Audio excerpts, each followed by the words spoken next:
اعوذ باللہ من الشیطان الرجیم بسم اللہ الرحمن الرحیم الحمد للہ رب العالمین الصلاۃ والسلام علی سیدنا و مولانا ابو القاسم محمد صلی اللہ علیہ وآلہ وسلم وآلہ الطیبین الطاہرین لعنت اللہ علی اعدائہم اجمعین بر محمد وآل محمد صلوات اللہم صلی علی محمد وآل محمد وعجل فرجہم اجمعین۔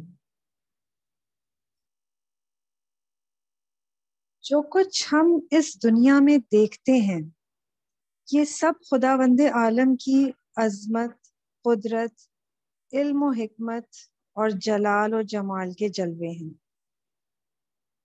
اگر ہم اللہ تعالیٰ کی موجودات کو، تمام موجودات کو جو اس نے اس دنیا میں پیدا کی ہیں، ان کو اس اینگل سے دیکھیں کہ یہ تمام موجودات اللہ تعالیٰ کا فعل ہے، اللہ تعالیٰ نے یہ کام انجام دیا ہے، ان تمام چیزوں کو تخلیق کیا ہے اور یہ سب اللہ تعالیٰ کی مخلوق ہے۔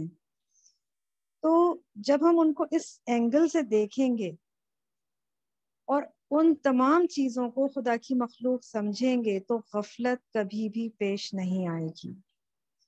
لہٰذا ہمیں چاہیے کہ ان موجودات پر نظر کرتے وقت ہم اللہ تعالی کی قدرت پر توجہ رکھیں۔ اس کی مثال ہم اس طرح دے سکتے ہیں کہ جیسے کبھی ہم کسی شاندار بلڈنگ کے قریب سے گزرتے ہیں تو کچھ لوگ ان میں سے ایسے ہوں گے جو صرف اس کی شان و شوکت دیکھ کے بلڈنگ کی تعریف کرنا شروع کر دیں گے، اور اس کے مقابلے میں کچھ ایسے لوگ ہوں گے جو اس بلڈنگ کے بنانے والے یعنی اس کے آرکیٹیکٹ کی تعریف کریں گے اور اس کے ہنر کی ستائش کریں گے۔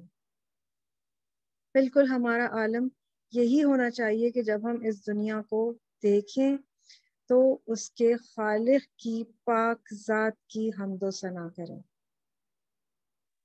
البتہ خدا کے خاص اولیاء اس مقام پر پہنچ جاتے ہیں کہ وہ ہر حال میں صرف خدا کو دیکھتے ہیں۔ وہ ہماری طرح نہیں ہے کہ عمارت کو دیکھ کے اس کے بنانے والے کی معرفت حاصل کریں، بلکہ اس کے مقابلے میں کیونکہ وہ صرف خدا کو دیکھتے ہیں تو اس کے آثار کو بھی دیکھ لیتے ہیں، یعنی ان کا point of view vice versa ہوتا ہے۔ لیکن ہماری ایسے حالات ہیں کہ وہ تمام راستے، ابھی ہم ان راستوں کے آغاز میں ہیں، لہٰذا وہ تمام چیزیں ہمارے لیے میسر نہیں ہیں کہ ہم پہلے خدا کو دیکھیں اور پھر اس کے آثار کو دیکھیں۔ جو کچھ ہم اس مرحلے میں کام کر سکتے ہیں وہ یہ ہے کہ اثر کی طرف توجہ کے ساتھ مؤثر کی یاد بھی رکھیں، یعنی وہی بات کہ دنیا کو اگر دیکھ رہے ہیں تو خالق کی یاد پر توجہ رکھیں اور اس طریقے کے ساتھ غفلت سے نجات حاصل کر لیں۔ قرآن کریم متعدد آیات میں الہی نشانیوں میں تفکر اور تدبر کرنے کی دعوت دیتا ہے۔ یہاں مثال کے طور پر چند آیات کو پیش کیا جا رہا ہے۔ پہلی آیت ہے سورہ نحل 10 and 11۔ ترجمہ: وہ ذات وہ ہے جس نے آسمان سے میں برسایا کہ جس میں تمہارے پینے کا پانی ہے اور درختوں کے اگانے کی طاقت بھی ہے، جہاں تم اپنے گلوں کو چراتے ہو اور اس کی وجہ سے کھیتی باڑی، زیتون، کھجور کے درخت، انگور اور دوسرے پھل پیدا ہوتے ہیں، ان میں صاحبان فکر کے لیے نشانیاں موجود ہیں۔ دوسری آیت ہے سورہ آل عمران 190۔ آسمانوں اور زمین کے پیدا کرنے اور رات دن کے اختلاف میں صاحبان عقل کے لیے خدا کی قدرت و حکمت کی نشانیاں ہیں۔ تیسری آیت ہے سورہ روم آیت نمبر 23، رات اور دن میں تمہاری نیند اس کی نشانیوں میں سے ہے۔ چوتھی آیت ہے سورہ روم آیت نمبر 21، اور اس کی نشانیوں میں سے یہ بھی ہے کہ اس خدا نے تمہاری نو میں سے تمہارے لیے جوڑے پیدا کیے ہیں۔ آیت نمبر 5 سورہ انبیاء 32، اور ہم نے آسمان کو ایک محفوظ چھت قرار دیا اور وہ لوگ اس کی نشانیوں میں غور و فکر کرنے سے منہ موڑتے ہیں۔ یہ تو صرف چند مثالیں یہاں دی گئیں جو کہ آیات الہی کی تھیں، اور اس پر تفکر اور تدبر، یعنی قرآن کریم یہ تاکید کرتا ہے کہ ان آیات پر غور و فکر کیا جائے۔